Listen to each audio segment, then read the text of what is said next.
Assalamualaikum dan salam sejahtera. Anda bersama dengan saya Iza Izlan dalam agenda Awani, dan pada hari ini kita ada tetamu yang sangat istimewa dan kita akan bincangkan tentang topik yang sangat dekat di hati, iaitu mengenai ekosistem di Borneo, dan kita akan bersama dengan dua tetamu istimewa daripada yang menggelar diri mereka sebagai Nomadic Lion, dan penjelajahan mereka di seluruh semenanjung Malaysia untuk meningkatkan kesedaran dan juga keprihatinan rakyat Malaysia terhadap ekosistem di Borneo. Dan kita tanpa membuang masa, saya akan perkenalkan kepada anda, kepada tetamu kita pada hari ini, iaitu David Ethel, pengembara sebahagian daripada Nomadic Lion, dan juga Yusep Sukmana, rakan kepada David. Okay, welcome to Agenda Awani, you guys. Yeah. So, is this your first time on TV? Yeah, first time on TV. Okay, so welcome, and welcome to Malaysia. Thank you. Okay, so why Borneo? The first ever question that I have for you guys is why Borneo as your cause, and not any other places in the world? So Borneo is the oldest rainforest in the world, 130 million years old. But the current situation is really bad, really drastic. In '85, there's 74% forest cover. In the last 30 years, it's gone down to 42%. It's like a third of the jungle of Borneo is gone, cut. Wow, okay. So, David, I understand that you're from Britain. Originally. And also, Yusuf, you're from Indonesia, right? So how do you guys meet, actually? That's two parts of the world. So how do you guys meet? In the mountain, in Bandung. We've got a real common passion for mountain, for jungle. So we met up on top of the mountain and then hit it off from there. Okay, so then you guys actually decided to actually do this, or how? Originally, I planned it as a solo project. It was all a bit last minute. And then when I was in Indonesia, he wanted to join, so it was perfect. Wow, so back then, before when you were deciding to do this journey for Borneo, what were you doing back then? Do you have like a day job? I was working 5 jobs, 16 hours a day. What are the jobs? In aquarium, mostly in the aquarium industry. But the one job I had, leaflet deliveries. I had to walk 50 kilometers. Wow, okay, so on a job. Walking and nature, that's two of your passion. Okay, and Yusuf? Now I'm still studying in Bandung. Oh, okay, in what? And then I work for a clothing company. Oh, okay. So you guys plan to actually walk. You guys have actually walked a third of the journey, right? And the plan is actually to walk the whole of Peninsular Malaysia to raise awareness throughout Malaysia for the ecosystem of Borneo, right? Okay, maybe you can tell us a bit about your cause. Okay, so the we're Borneo working journey. for the Borneo project. Yeah, the Borneo project. They're working with 4 NGOs in Malaysia. Essentially, the areas they're working on is reforestation, but working alongside the orang asli, and also conservation. I mean, there are small little pockets in Borneo that still exist that have got amazing biodiversity. The flora and fauna is out of this world. It's such a precious resource that's our goal, to try and help protect those areas. I'm not trying to be a pessimist, but I think most of Malaysians are not aware of this. They know that Borneo is such a rich with nature and ecosystem, but they don't understand or they don't appreciate it as much as some people do. So does this frustrate you? Not really, because I see it as a challenge, not as a problem. So the challenge is just to educate people, make people more aware. Especially, you take for granted what you have in your own country, right? I've seen it everywhere in the world. So it's just a case of trying to make people more aware of how precious a resource it is. And even outside of Malaysia, you can find so many charities and organisations working to protect Borneo. Yep, true. It just needs that passion from Malaysian people also. Okay, so is this your first project? Our first project like this, like yeah. this? Okay, so are you gonna like extend it to any other forests or countries around the world? Big plans. Wow. The big one in August, we want to walk in Sarawak and Sabah, all the way through the Malaysian side of Borneo. But we need to find a sponsor, so that's our next goal after this project. All right, we'll help you guys. Okay, so for this Borneo project, how far along are you? I mean, you've walked since how many days ago? About 3 weeks so far. 3 weeks, okay. So, and how many kilometers? Just over 300. 300, just over 300. I don't think anybody can walk that far for such a long time. Okay, so now we're in the middle of your journey, right? And so, where did it take you guys before this, for the past 3 weeks? So we started in Tanjung Piai, Johor. We come up to Air Hitam, from Air Hitam up the west coast through Malacca, Port Dickson, and then back across to KL. Wow. Okay, is there a strategic approach to it? Like why you started from the south to the north? I have a lot of friends in the north, so I wanted to finish in the north, so like a celebration. Oh, okay. And then the route, we've kind of learned along the way, the key to the route is asking local people. So we can plan about the distance, but we can't plan about if there's so much palm oil, where we can find drink and food. Oh, like accommodation and stuff? Oh, we have a little camping system. Camping system. That you guys created? Yeah. Oh, just in case if you don't have anywhere to sleep. Yeah. Exactly. So Wow. we've had a few interesting nights already. Probably the worst one we put up in a palm oil plantation for the night, Okay. on top of an ant's nest. Oh my God. Okay, so like, what are some of the interesting things that you face throughout? Like a highlight probably so far. For me, the highlight between Malacca and Port Dickson, there's a small road, Jalan Kampung Pantai, and it just goes through traditional fishing villages, traditional fish market, really quiet beaches. There was no like tourist infrastructure, no resorts. It was just simple, traditional, quiet. Between beach. Port Dickson? Between Malacca and Malacca. Port Dickson. Oh, okay. Can you remember their name? Penjelajahan, I don't know. Penjelajahan. Yeah, Okay, maybe I should look up for that. So there's a beach and there's a nice view and stuff. Really nice view, really quiet beach. I mean, if you just want like a quiet getaway, especially if you want to see traditional, there's such lovely houses, like the traditional Malay wooden houses. Yeah. It's really beautiful kampong. Oh, okay, wow. Okay, so we'll talk more about your experiences and also some challenges that you guys face throughout. I'm sure there are lots of challenges. But before that, we have to go for a break for a while. Bella, jangan ke mana-mana. Teruskan bersama dengan Agenda Awani. Kita akan kembali selepas ini.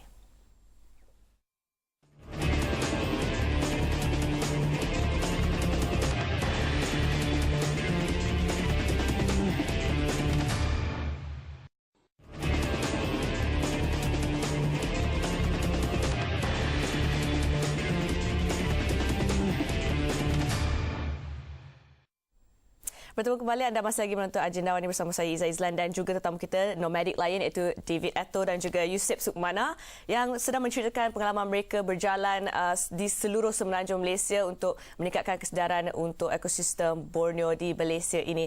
Okay, Yusuf, maybe you can share a bit of your highlights and maybe some memories that you have gathered so far for the past 3 weeks walking in Malaysia. A lot of memories on our journey, especially along the journey between Pontian to Ayoritam. Oh, okay. Why? Because a lot of palm oil trees, palm oil plantations, and then so it's hard to find like a shelter. And then so that's why we decided to make a camping all the journey. It's first experience for me. Make a camping. Yeah, it usually make a camp in the mountain or in the jungle, and now in a palm oil plantation. Okay, what about you? Yeah, that was pretty memorable, to be honest, in terms of challenge. Also, sometimes like a lack of sleep, just the nature of the journey. Yep. But so many like happy memories, especially the people as well. I think one element I love is that the unknown part of our journey. So sometimes we're walking on the road, a car will pull up, someone jumps out and like, oh, I saw you on Facebook. Oh, do you want to come to our house, eat in the house? Oh, okay, that's so cool. So how do you guys find Malaysia so far? For the most part, really good. Okay, For me. that's good. For you? Amazing. Is it any similar to Indonesia? A little bit. A little bit, right? But you guys can speak Bahasa Indonesia, right? So that's not so much of a challenge to speak to Malaysians. We have no problem about speaking Right. Malay or Indian. Yeah, for language, it's okay. Yeah, and we're fairly okay with English and we can speak a bit of Indonesia.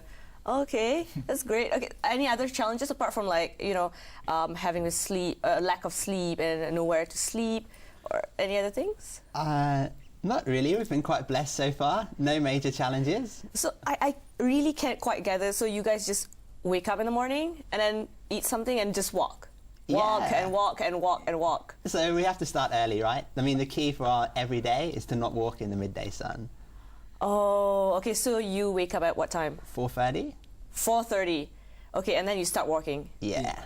Okay, and then you stop and take a break? Exactly. Maybe somewhere around 11, something like that. 11 till 2. I mean, each day is different, but around that sort of time, we aim to take rest. Okay. And then pick up again in the afternoon. and And cool off in continue? the evening. In the evening, usually we'll stop. It's really variable. I mean, if we're lucky, we'll finish at 5. Okay. But not, our latest, I think, was about 9 o'clock. Okay. So the route that you guys are taking, right? It's not necessarily, say, along the highway or any famous routes. So is it difficult for you guys to find food and to find people to help you guys? Okay, you still have something to say. Hard to find, for example, hard to find the kampung, hard to find the people. But so far so good. I'm really enjoying. But at least you guys have each other, right? Yeah. Each other company. So whatever it is, you can just like park your tent there and just make out whatever. So do you guys bring any food, with you guys along the journey? Really little, like a lot of days, nothing. The main challenge is water. For food, like even if we couldn't eat for half a day, for us it's fine. We can keep walking, but we just got to keep up on water. There's a few days where it was just palm oil, non-stop for like 30 kilometers. No shop, no village. Wow. Okay. So before we go further on, asking you guys about, the interesting things that you guys see along Malaysia. So, in case you guys don't know, this year is actually the Visit Malaysia year, 2014, and as well as next year. So this is a really good cause where I think that it could actually garner awareness for the Malaysians to actually appreciate their country more. Okay, so actually, maybe we can go back to the basics. Like, you guys are fighting for the ecosystem of like Borneo. So what is actually ecosystem in the simplest explanation that the audience can understand? Everything that lives there in terms of is the complete system. So the interaction between the animals, the plants, the water, all those elements that make it up. It's everything interacting together. That would make up the ecosystem. So if you take one element of the forest, then it actually crumbles, right? Exactly, yeah. I mean, you only have to remove one thing and the net impact is really large. You can impact so many other elements. For example, you cut the trees, you can affect the whole weather of Borneo. Have you guys actually been to Borneo? Yeah. Okay, so and you've seen with your own eyes like what's going on there and stuff, deforestation. Okay, so maybe can you explain what you actually see when you guys were in Borneo? A continuous stream of trucks with non-stop logs, like really nice pristine trees that have taken hundreds of years to grow, just coming down the highway 1, 2, 3, 4 non-stop. Oh, okay. And there's a buffer zone when you want to go into the jungle. There's usually a pretty sharp transition from the logging areas to the primary forest, and it's just like a little pocket that's left there. Wow. Okay. So it's just a sea of green, and suddenly there's an empty a bald patch in the middle of the forest. Yeah, and increasingly larger and larger empty areas. I mean, in the heart of Borneo, there is still one large green area, but otherwise it's pretty much little pockets of nice jungle, and the rest is either palm oil or been cut. Is this same problem happening in Britain or maybe Indonesia? Massively in Indonesia, right? In Sumatra especially. Sumatra. So, okay, let's say in Indonesia, are they doing anything about this? Any plans or initiatives to actually stop this from happening? Yeah, actually, yeah. We have I have a friend in some places for doing like this. They work and then they work from NGO and protect the forest, something like that. So basically, NGOs are actively doing this, and in Britain. Yeah, in the UK it's pretty different. We have really good conservation. So once the areas are protected, generally that's it. There would be no log-in or there would be nothing done.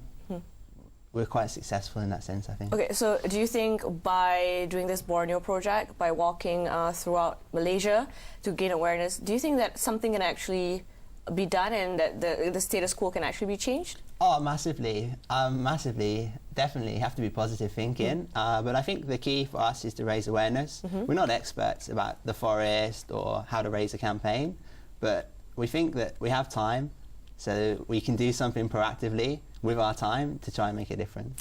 Okay, we'll talk more about your experience and about this project, but we have to go off for a break for a while. Jangan kemana-mana, teruskan menonton agenda Awani. Kita akan kembali selepas ini.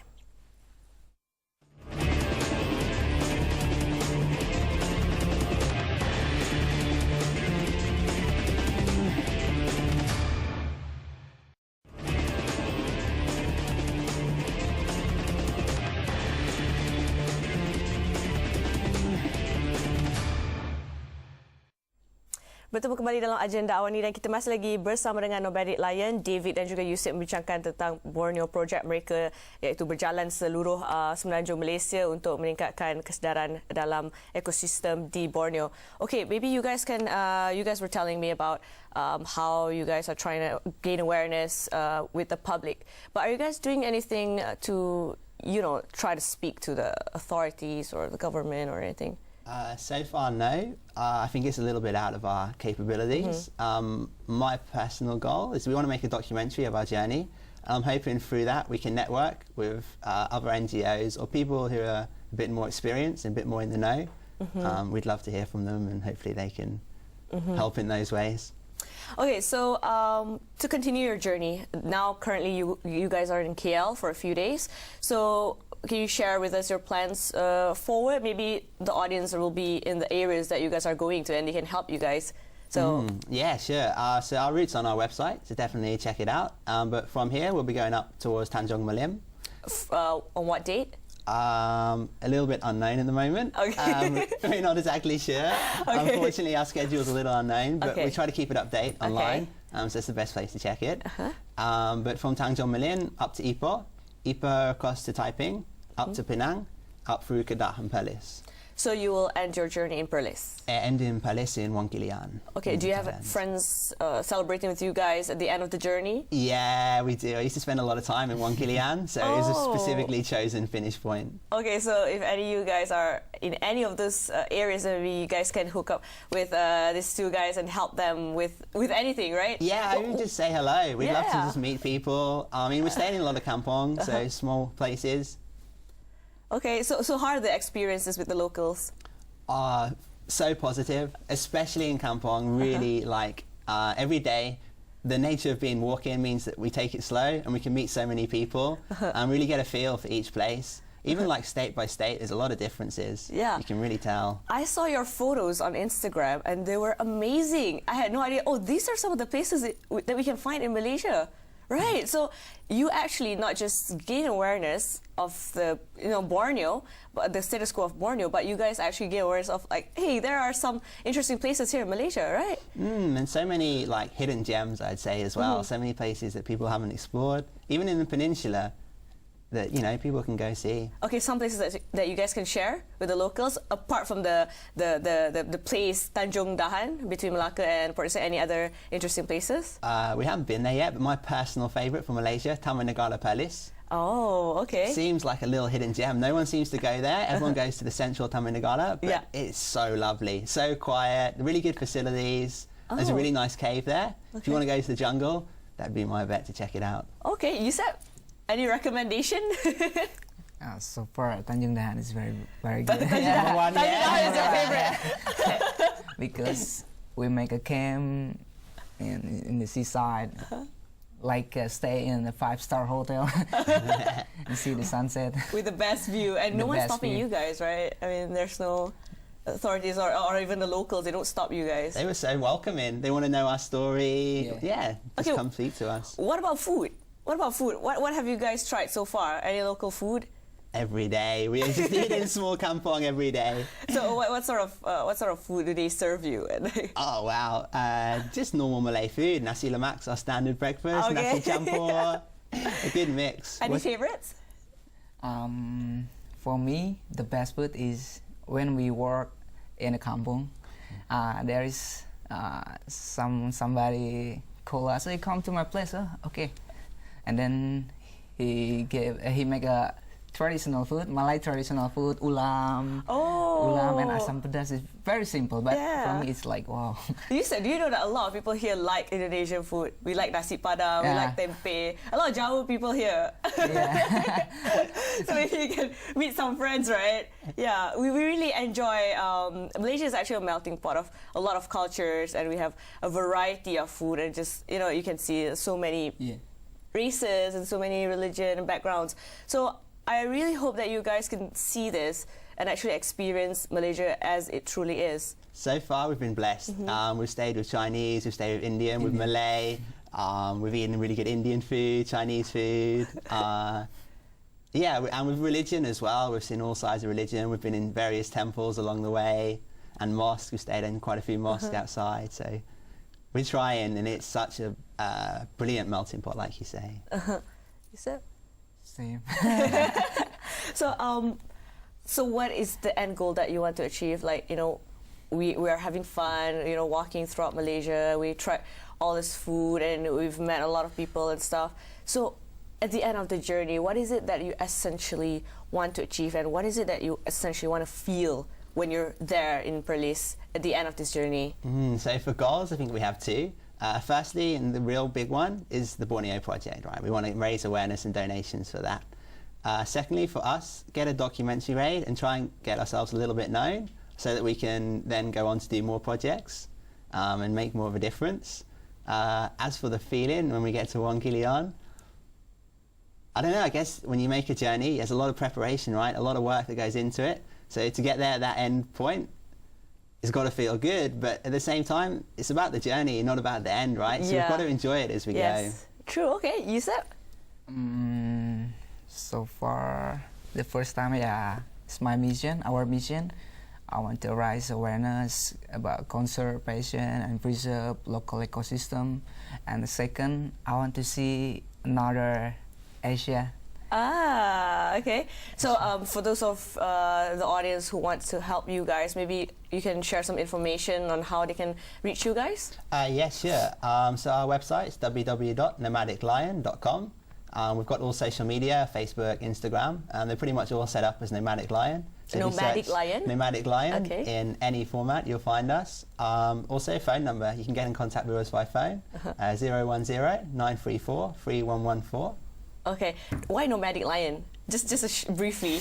Briefly, nomadic, obviously, because of our lifestyle right now. Lion, there's a few reasons, but one of the key ones, the English expression, lion heart. Oh. So you're brave and strong. You're brave and strong. Very deep. Inside. Very deep. Okay, you guys, I just want to welcome you guys again to Malaysia, and it's so good to have you guys here and helping us raising awareness of the Borneo and the current state of our forests and stuff like that. And maybe you guys have like one final thing to say to our fellow Malaysians out there. One quick thing, we want to say big thanks to everyone who's helped us along the way. That's one of the most important things, because without the help of Malaysia, our project would be nowhere where it is today. Okay. Also, just look into it. Do your own research. Even just search in Google, deforestation Borneo. Okay. And you said in bahasa Indonesia? Bahasa Indonesia. Go green. And save our forest or something like that. Okay, terima kasih you guys for being on this show today with me. It's been such a good session. Itu dia tadi Nomadic Lion, David Atto dan juga Yusuf Sukmana bersama dengan saya tadi membincangkan tentang pengembaraan mereka di seluruh semenanjung Malaysia untuk meningkatkan kesedaran di Borneo. Okey, jika anda ingin menonton episod ini dan terlepas menonton episod ini, jangan lupa pergi ke YouTube kami Astro Awani atau Enjoy Awani, dan boleh Instagram, boleh hantarkan pandangan anda kepada Twitter dan juga Facebook kami. Teruskan menonton Astro Awani, berita segenap dimensi. Saya Izzah Izlan. Assalamualaikum dan salam hormat. Okay, thank you so much you guys.